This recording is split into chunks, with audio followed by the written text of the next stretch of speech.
politics, and that almost never happens. Joining us now is John Stanton. He's Washington bureau chief for BuzzFeed. John, thanks very much for being here. I really appreciate it. Tough on crime politics and war on drugs politics were so front page in the 80s and in the 90s. People thought that Bill Clinton might dial it back. He did no such thing. How did those politics survive into this generation of Republican members of Congress?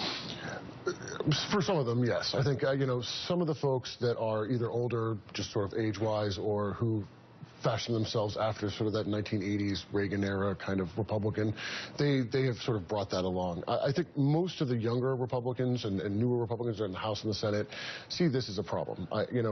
There are some that would say, well, that also has coincided with the fact that there are now a lot of white people who are getting put in jail because of, crystal meth or because of OxyContin and things like that. But, there are some of these sort of social factors that are causing this. But nevertheless, I think the parties are starting to come together on this notion that we sort of created this nightmare legal system where people get put in jail.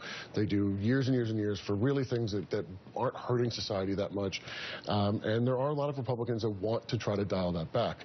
Rand Paul has been very, very vocal about it. Rick Perry, you said at CPAC, there has started to be a pretty significant sea change, I think, on the right. We're talking earlier in the show both about Ronald Reagan. Again, it's Reagan Day here, but also about Obama derangement syndrome, which the way that, and it's parallel, Bush derangement syndrome, and the way that manifests is that people like specific policies until this guy who they hate likes that policy too, and then they change their mind. We saw that on things like, I don't know, cap and trade and immigration reform, light bulbs, all sorts of different things that Republicans have decided they hate because Obama likes them.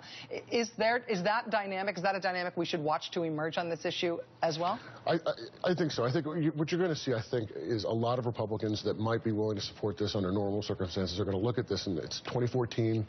They're trying to take over the Senate. They're trying to keep control of the House. They're trying to set up a 2016 fight.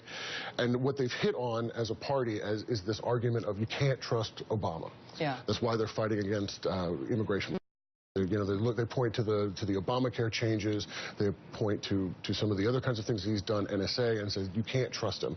And this really does sort of fall within that rubric. Just because it's executive action. Just because it's executive action. And I think you're going to see people who say, I agree with the policy. He should not be doing this on his own.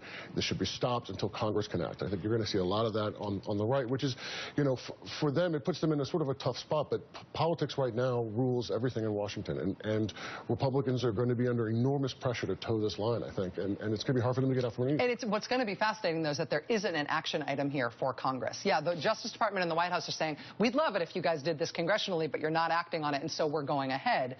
They're going to go ahead, and this is going to happen regardless of what Congress does. I think the thing to watch is whether they shut up about it, pretend like it doesn't have any political consequences at all, or whether they try to crusade. That may be the best hope for folks who find themselves in the situation, is that they just sort of stay quiet on it. It's amazing. It's actual policy being made on a thing that we used to think was completely intractable, and everybody's like, shh.